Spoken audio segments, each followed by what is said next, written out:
Voilà. Eh bien, écoutez, je voudrais vous parler de cette journée extraordinaire, celle du jeudi 13 janvier 1898, journée qui est restée dans la mémoire des contemporains.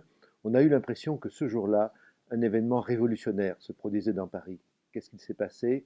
Eh bien, l'Aurore, petit journal qui était né en octobre 1897, qui habituellement tirait à 30 000 exemplaires, quelquefois même seulement 20 000 exemplaires, ce jour-là, l'Aurore publie un texte qui est pratiquement entièrement écrit par Zola, qui est tiré à 300 000 exemplaires. Ce texte, c'est une lettre ouverte au président de la République, Félix Faure, et ce texte, eh bien, on en retiendra le contenu, l'importance, l'effet, avec ce titre qui est tiré de la conclusion J'accuse. Voilà, ce jour-là, le 13 janvier 1898, dans Paris, les crieurs de journaux vendent à 300 000 exemplaires le texte de l'Aurore, le J'accuse de Zola.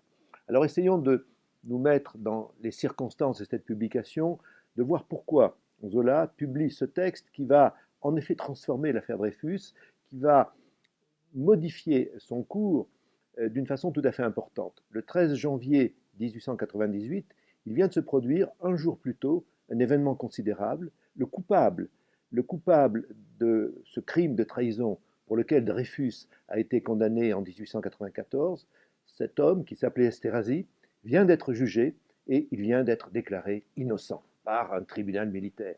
Donc au fond, un double scandale et ce qui émeut profondément Zola, ce qui pousse en avant l'écriture de J'accuse, d'une part, que l'innocent, Dreyfus, soit toujours là-bas, au bagne, toujours dans une posture de condamné, et puis surtout que le véritable coupable soit innocenté. Double scandale, c'est de ce double scandale que naît J'accuse, qui est un texte extraordinaire parce que c'est à la fois le récit qu'il fallait faire de cette affaire compliquée qui dure depuis 1894, dont Zola explique toutes les articulations logiques et toutes les articulations dramatiques. Et puis c'est un texte qui se termine par ce par quoi il est resté célèbre, je le disais à l'instant, cette formule du j'accuse par laquelle Zola met en cause tous les dirigeants politiques de l'époque, met en cause plusieurs ministres, met en cause les conseils de guerre qui ont jusqu'ici statué sur l'affaire Dreyfus, et donc au fond provoque quelque chose qui est considéré judiciairement comme un crime à cette époque, c'est-à-dire provoque le gouvernement par une diffamation volontaire. Et d'ailleurs, Zola le dit très clairement à la fin du J'accuse, il n'a pas les preuves de ce qu'il avance, c'est volontairement, dit-il, que je m'expose, eh bien, qu'on vienne me juger. Voilà ce J'accuse dans ses explications immédiates. J'aimerais peut-être évoquer les circonstances qui ont précédé. Cette campagne de presse dont J'accuse constitue l'aboutissement. Ce n'est pas le premier texte de Zola dans cette affaire Dreyfus qui vient véritablement de commencer à la mi-novembre 1897, c'est-à-dire quelques mois auparavant, comme affaire publique, comme scandale national. Zola a été convaincu de l'innocence de Dreyfus par celui qui en était un des premiers défenseurs, Scheurer-Kestner, le vice-président du Sénat. Il a été convaincu vers la mi-novembre 1897 et il a commencé dans le Figaro, journal qui lui ouvrait ses colonnes, il y a commencé dans le Figaro une première campagne de presse qui est méthodique, qui essaie d'exposer les problèmes, qui lutte d'ailleurs déjà contre l'antisémitisme, grande cause que Zola, avec beaucoup d'intelligence, sait percevoir et sait dénoncer.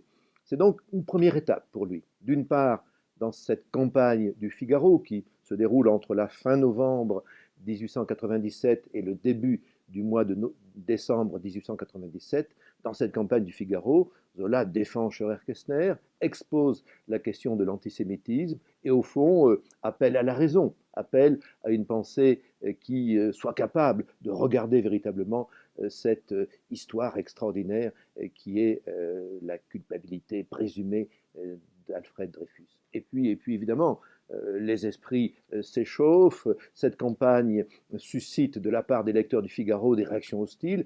Zola ne peut plus poursuivre sa campagne de presse dans le Figaro, alors il décide de proposer une lettre ouverte, une première lettre ouverte. Il s'adresse à la jeunesse, à ces jeunes gens du quartier latin qui, malheureusement, pour certains, dit-il, aveuglés par le nationalisme, sont tombés dans l'antisémitisme. Il s'adresse à cette jeunesse française, à cette jeunesse du quartier latin, pour l'appeler à la raison. Première très belle lettre ouverte, qu'on peut lire, je crois, aujourd'hui encore autant que le texte de J'accuse, lettre à la jeunesse. Et puis, les jours s'écoulent, on arrive au début de l'année 1898, une deuxième lettre, plus importante, peut-être plus solennelle encore dans son expression, une lettre à la France. Bon, ces deux lettres, Zola ne les publie pas dans des journaux, il les publie sous forme de brochures que son éditeur, Fasquelle, lui permet de publier. Voilà où nous en sommes quand arrive, je le disais il y a quelques minutes, le procès d'Esterhazy, ce conseil de guerre qui se déroule le 10 et le 11 janvier.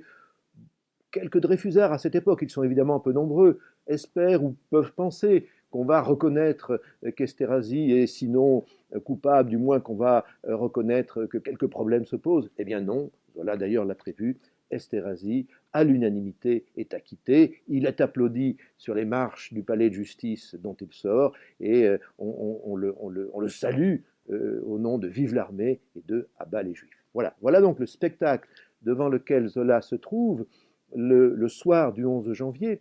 Et au fond, il a en tête un texte auquel il médite depuis déjà quelques jours, car il a prévu l'acquittement d'Esterhazy. Ce texte, c'est J'accuse, qui est à la fois, au fond, un texte qu'il va reprendre en une journée, car les choses vont aller très vite, et qu'il va évidemment compléter avec cette fameuse péroraison qui est celle des J'accuse. Le texte, il l'a porté à Clémenceau, qui est le directeur politique de l'Aurore, le 12 janvier dans l'après-midi. Il a lu le J'accuse dans les petits bureaux de l'Aurore qui se trouvent 142 rue Montmartre à cette époque, au 4e ou au 5e étage, je ne sais plus. Dans ce petit bureau, on l'a écouté, tout le monde a été saisi par le caractère extrêmement révolutionnaire de cette dénonciation. Clémenceau, il faut le dire, a hésité. Il est le directeur politique de l'Aurore, c'est lui qui publie jour après jour des éditoriaux. Ce jour-là, il sait qu'il va laisser sa place à Zola. Clémenceau est sur une ligne de ce qu'on appelle le révisionnisme à cette époque. Il pense qu'on doit réviser le procès de Dreyfus, mais il n'est pas entièrement convaincu de l'innocence de Dreyfus.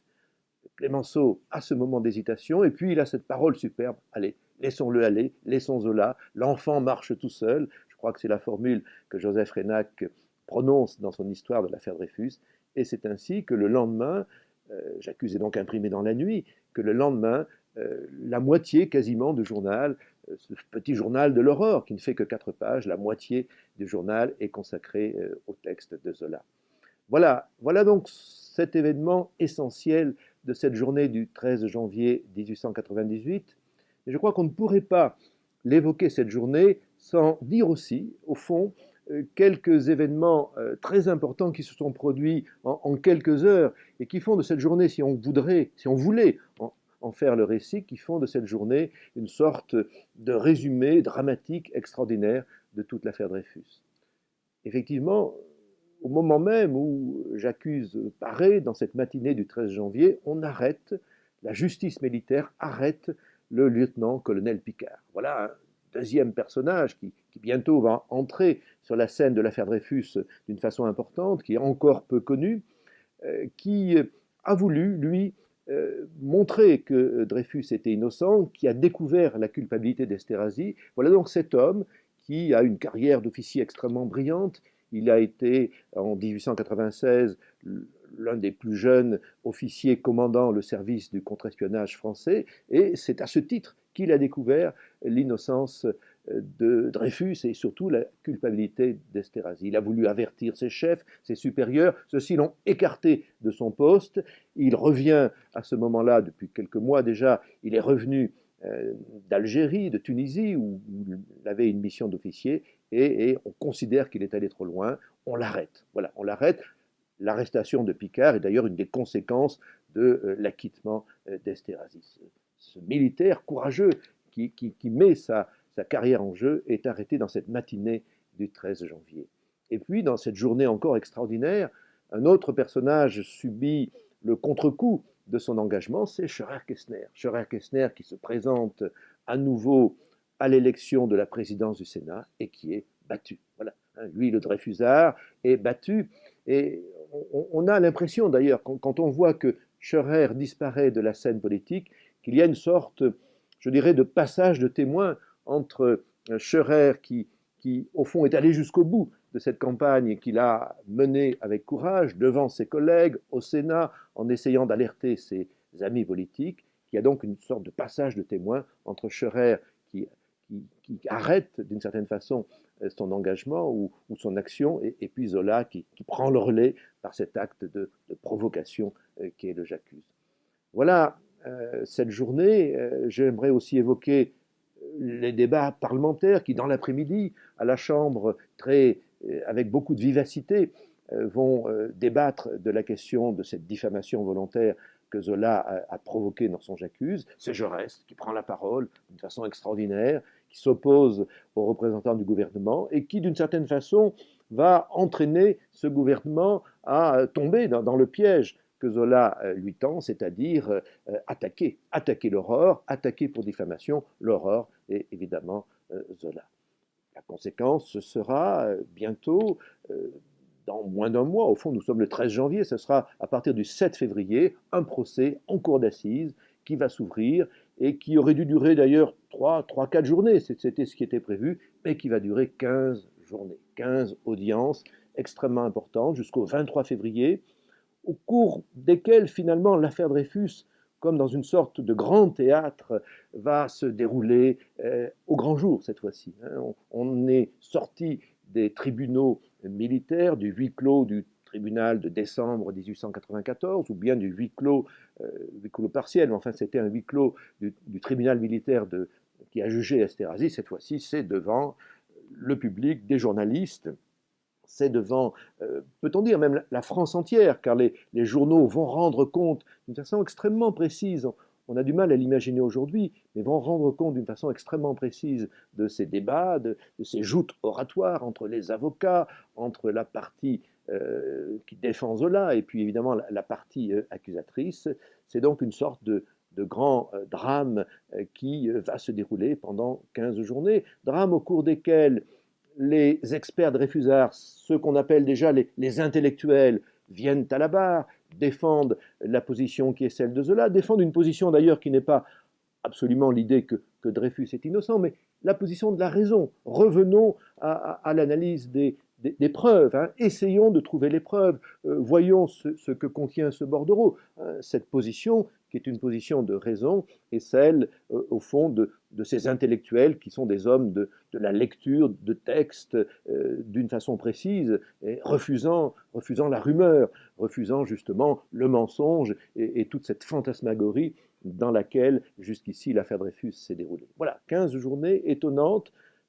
Je ne vais pas les décrire évidemment dans le détail. Je dirais simplement que ça se termine mal, d'une certaine façon, pour les Dreyfusards, car le coup de force militaire réussit, le jury est impressionné et Zola est condamné. Zola et l'Aurore sont condamnés à la peine maximale. Donc ça se termine mal, mais d'une certaine façon, c'est aussi une fin positive, si je puis dire, car ce qui sera révélé, ce qui a été révélé au cours de ces 15 journées, restera de façon tout à fait essentielle comme document qui, dans les mois qui vont suivre, serviront à la clarté sur l'affaire Dreyfus. Car très vite, hein, ces 15 audiences seront imprimées sous forme de volume et chacun aura à sa disposition, au fond, le grand livre de l'affaire Dreyfus pourra juger sur pièce des arguments des uns, des arguments des autres. Voilà la conséquence immédiate de cette journée du 13 janvier 1898. Encore quelques mots pour évoquer le destin de Zola.